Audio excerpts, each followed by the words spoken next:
Next up, we have Prayer in a Land of War from the Genshin Impact soundtrack by Hoyo-mix.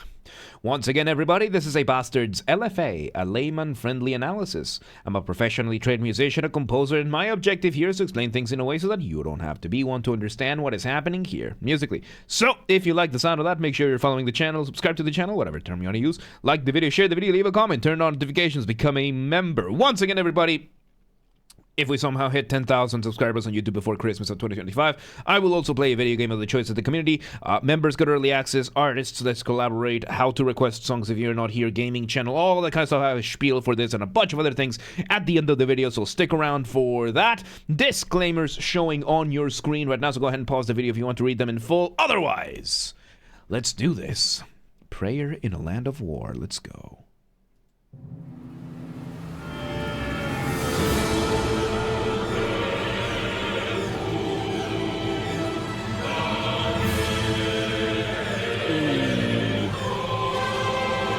Okay, so we start with a quick build-up over here. We have some percussions doing the thing, a splash of the cymbals, and we bring in two main components right now. We have a chorus singing our initial motif. Motif being the smallest version of your musical idea, the seed, the essence from which everything else comes from.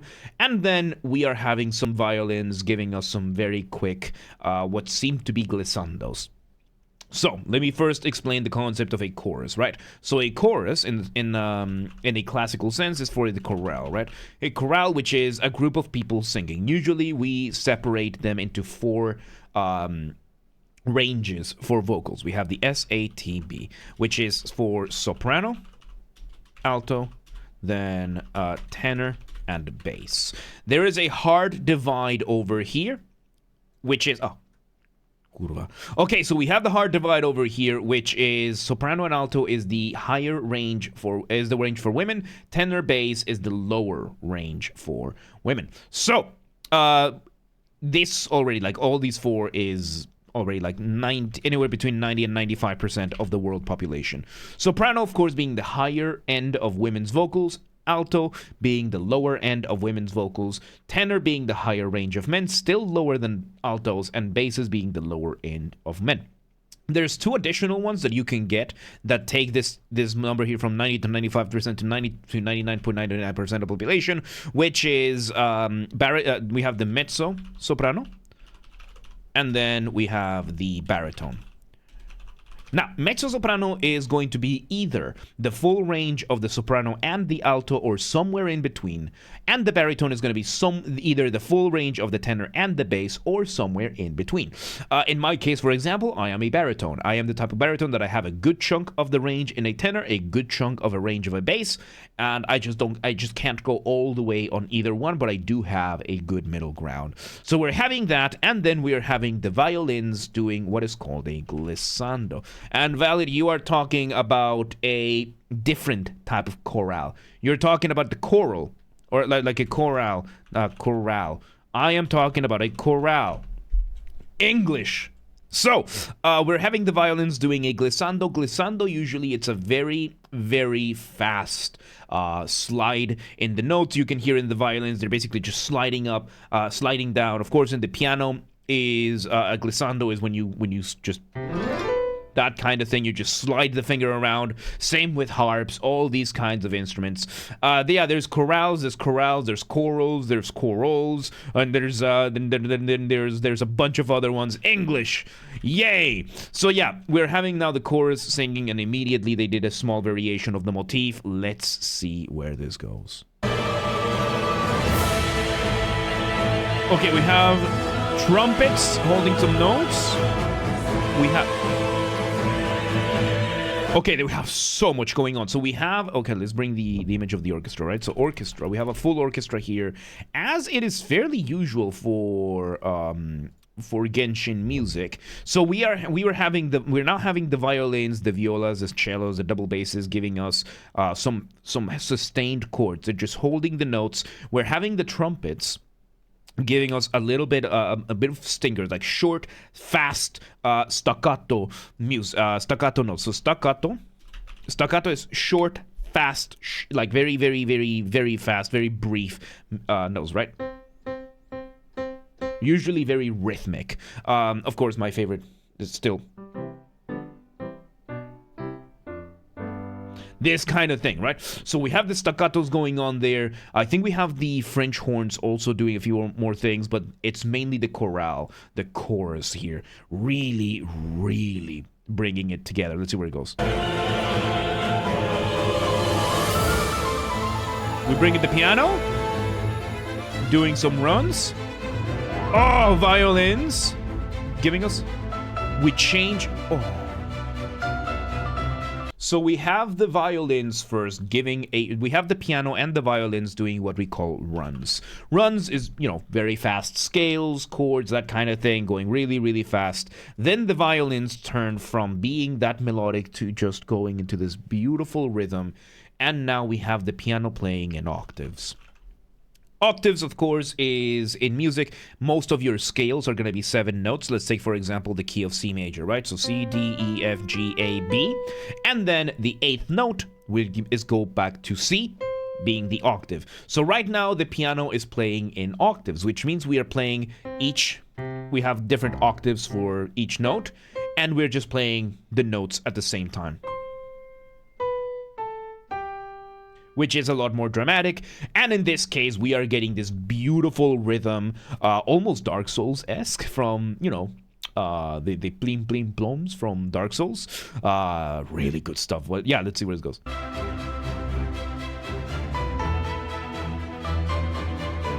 So we are getting some doublings as well in the orchestra. Doubling is when you have more than one instrument playing the same thing at the same time. We're having some of the flutes supporting the violins over here, I believe. Very, very subtle, but let's see where it goes.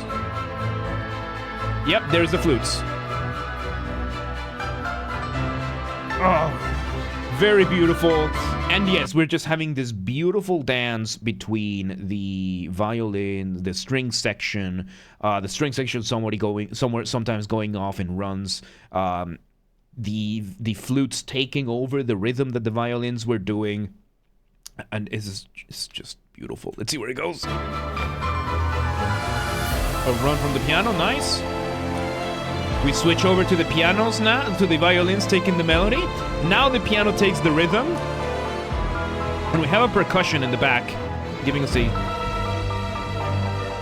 Oh, beautiful. Yeah, it's... Oh. We have the trombones. We had the trombones there, giving us that a bit of a doubling to the piano. The trombones being these guys back here, the ones with the sliding trumpets. We have a glissando from the flute just now, and it's gonna transition us through. Runs from the violins. We have the chorus giving us this very cool rhythm, while we have a solo vocalist giving us a flying melody. This is so beautiful.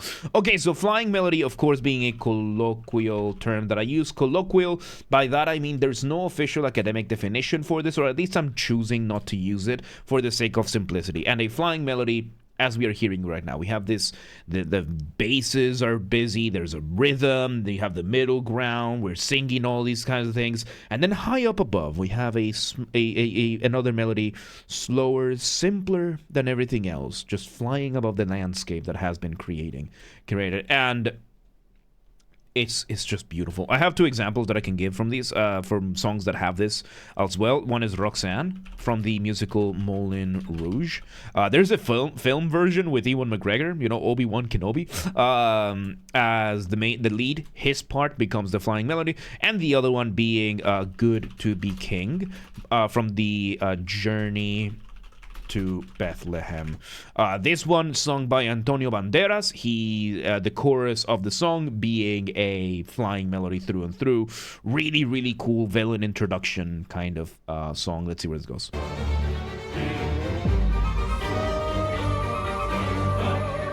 We have now the flutes giving us the rhythm.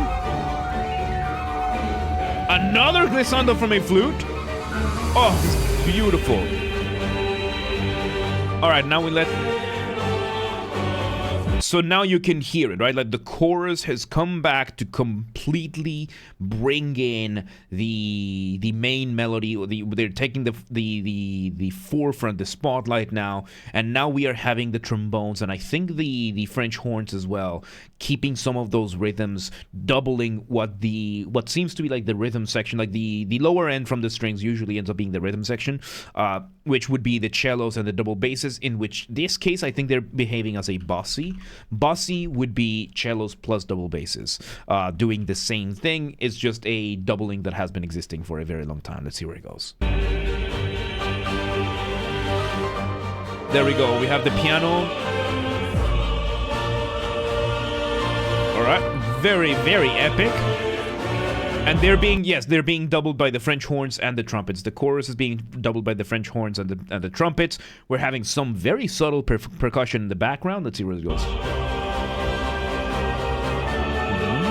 We're slowly escalating and okay, so we're having now a piano doing runs up and down. We are having some percussion happening, and we are having the flutes very high up above, giving us some trills. So trill in music, this is one of the more fascinating things that exists in music. These are quantum notes because you are playing two notes one after the other very, very fast. So in this case, why do I call it a quantum note? Because usually when you have your scale, let's say C, D, E, F, G, A, and B, and then back to C, when you play notes at the same time, you end up with what is called a chord, right? So let's say we have C, E, and G, and you get the chord of C major. If you then switch to C, E, and A, you end up with the chord of A minor.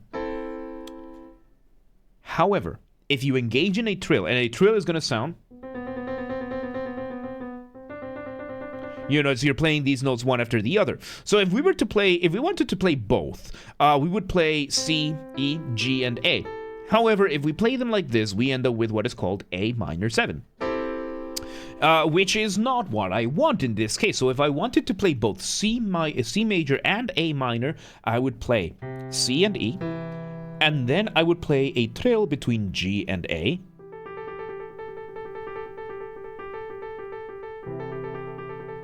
And now I'm playing both at the same time.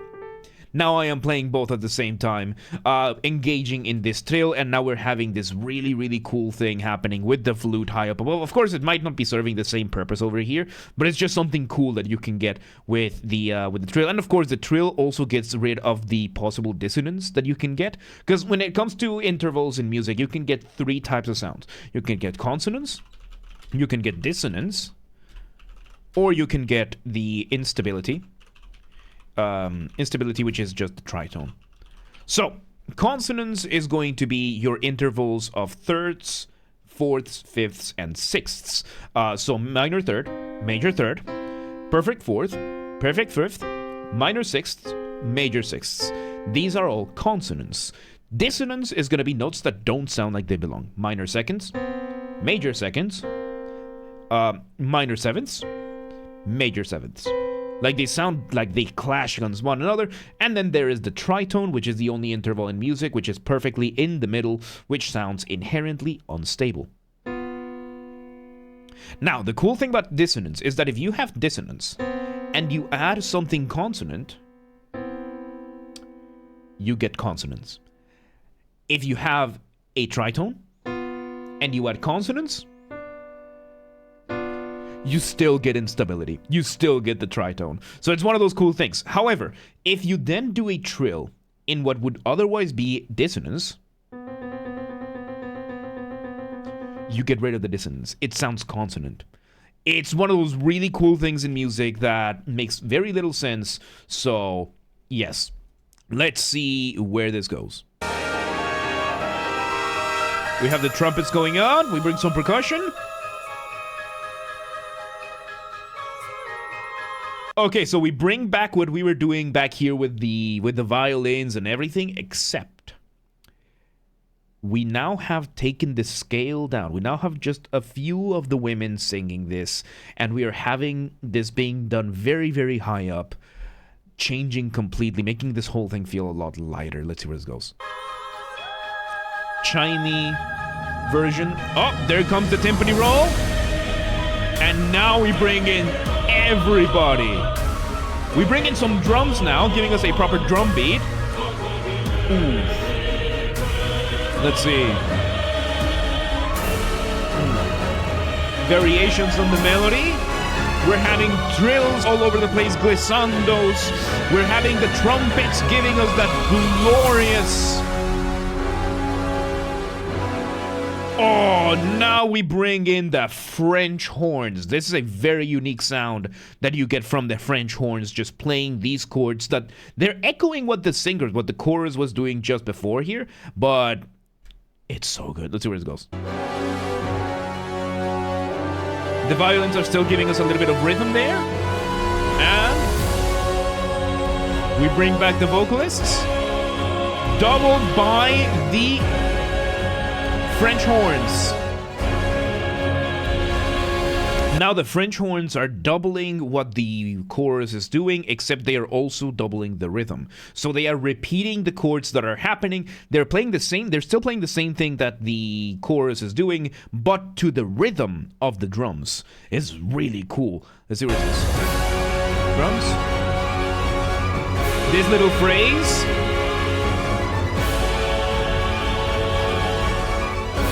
Oh, I don't remember the name of this, but it's such a... There's a really, really cool type of phrase that we're doing, and we are holding an ostinato with the flutes and the violins. Ostinato just means that you're repeating something over and over and over again.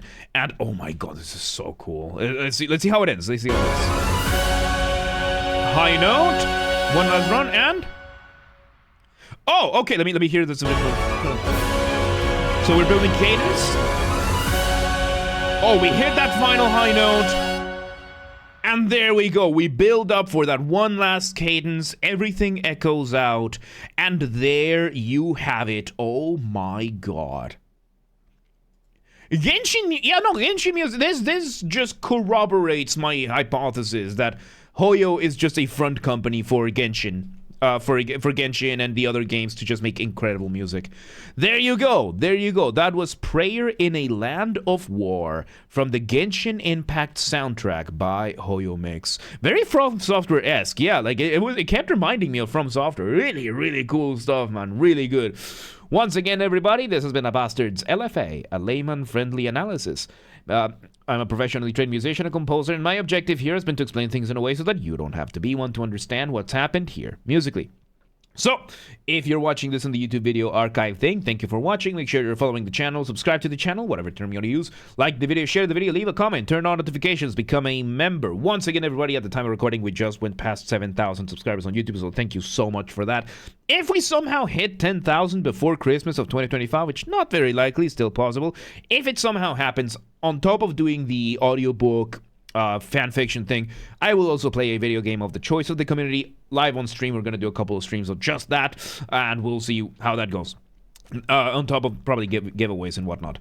This has to be achieved through legitimate and honest means only. No account duping, no botting, no buying followers, no alt accounting, no rat behaviors like that. Go share the videos, the streams with your friends, with your families, with your family's friends, with your friends' families. Those are two very different concepts, by the way. With your online and offline communities, go share these videos far and wide. Use the hype function on YouTube. We have a group on the Discord that coordinates for that, so link down below. Go check with them. Artists! This is an open invitation. If you're an artist on YouTube or elsewhere, I hereby offer you any of my musical skills. If you want any of my skills, whether it is guitars, my Mongolian throat singing, you know, the good old that kind of stuff, regular singing, voice acting, whatever it is, reach out, let me know, let's make it happen, let's make it work. And if you're in the audience and you know somebody who could benefit from that, let them know, reach out, let them know. Please do not harass anyone, please do not spam anyone, be cool about things, don't be a rat. Members get early access to the content. I schedule the videos for the week on Saturdays, and if you're a paid member on YouTube, regardless of your tier, you get access to the videos when I schedule them, at least for the LFAs. So become a member today. If you want to listen to this without me interrupting every 3.5 seconds, I will be linking it in the description down below. If you want to request a song and you are not on the live stream, check the pinned comment in this video. It has the instructions on what to do. And if you want to catch the streams when they happen live, we aim for Monday through Friday, 6 p.m. Central European Time. If you are not in Europe, do not worry. We have the full up-to-date streaming schedule showing in your local time zone. So if you live in Lay and you're like, yeah, but what time is 6 p.m. in Hungary? I don't live there. Do not worry. Just go to the Discord or the Twitch. Both are linked down below. And it's going to show in your local time zone. And follow the gaming channel. I have a gaming channel because, of course, I have a gaming channel. I'm on YouTube. What else could I possibly have? Games are Basterd. That's where I put the gaming after show recordings when they happen. They get recorded live on stream as an after show, and then they go there. Link down below, or just search on YouTube. Same username as James R. Basterd. Just what the J for a G, and you got it. And yeah, there you go. There you go. Prayer in a Land of War. Really good stuff, man. Really, really good stuff. But yeah, let's move on.